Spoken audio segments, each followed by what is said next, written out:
Iraklar шығып рахмет айталар, кол берелер. Bu bir zor бақыт. Yaratsınlar. Muhabbet bolsa her vakitte de.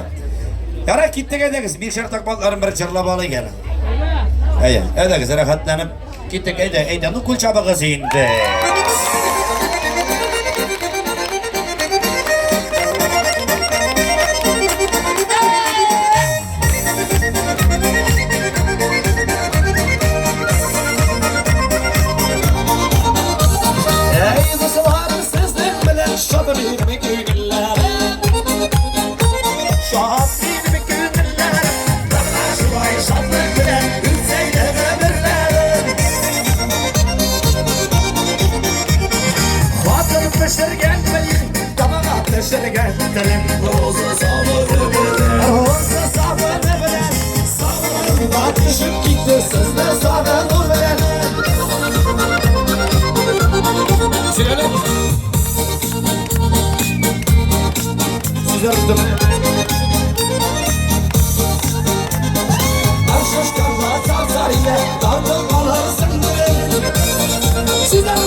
Biz bana Instagram'a koyarız. İkinci yılga. Jarım mı? Hoş mu? Tak. Gittik nişanlar gel mehamet turunda. Hele tuğankalar yağışır yazın bir tane. Tizden çıkacak. Minjüler diyen jar. Ha? Şakayı minjüler. Sen bu durmuşta jüler olmasan yaşam olmayın da ba. Нисек? Пенсияға 63 года қашқа.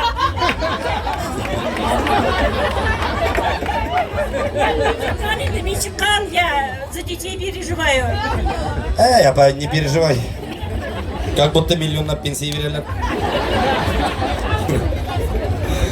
Yarar, bilasizmi narsa aytasi keladi. Men sizning kayfingizni bitirasi kelmay, nechikina siylasakda, nechikina şey narsalarda Allohga shukr, bizning elimiz tinch. Bizning Tataristonimiz boy.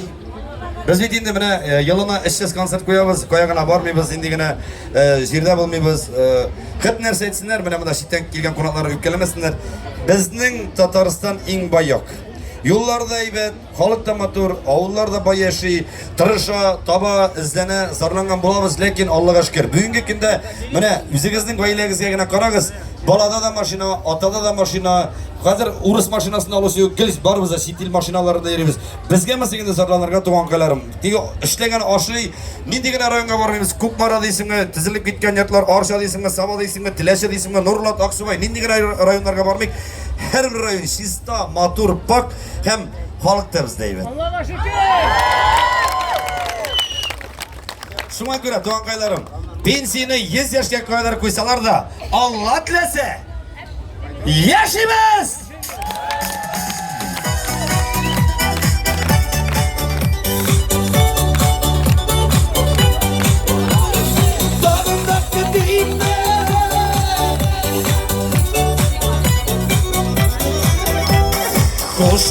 degende tutaldım. Tanı kaldı dağlık izlerim. Kültürler işinse, yollarını gizlense, sensiz bu dünyadan işlerim. Biz mende divrene yazmıştık, min kılır gelik kış kararı. Dağındaki dinle, sabırları dinle, kanatım siz salgar yaranı. Dağındaki dinle, sabırları dinle, kanatım siz salgar yaranı. Kuş gidem degende şabudan, toplatıp kaldıra beygin. Seyirden giderdim, yıkılda giderdim, santıydı aklıma santıydı. Biz mende divrene yazmışlar, min kılır gelik kış kararı. Dağındaki dinle.